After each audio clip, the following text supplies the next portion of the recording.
രാജിവെക്കാൻ കഴിയാവാത്ത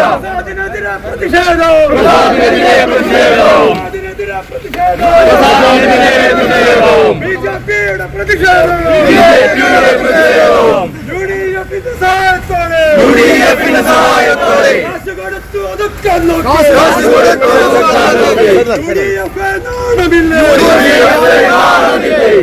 നിങ്ങൾ സഖ്യത്തിലോ തന്നെ നല്ല ജാഗ്രതയാണ്. ഇപ്പൊ ഈ അദ്ദേഹത്തെ ശ്രദ്ധിക്കാൻ വേറെ ജാഗ്രതാ സമിതി ഉണ്ടാക്കേണ്ട സ്ഥിതിയാണ്.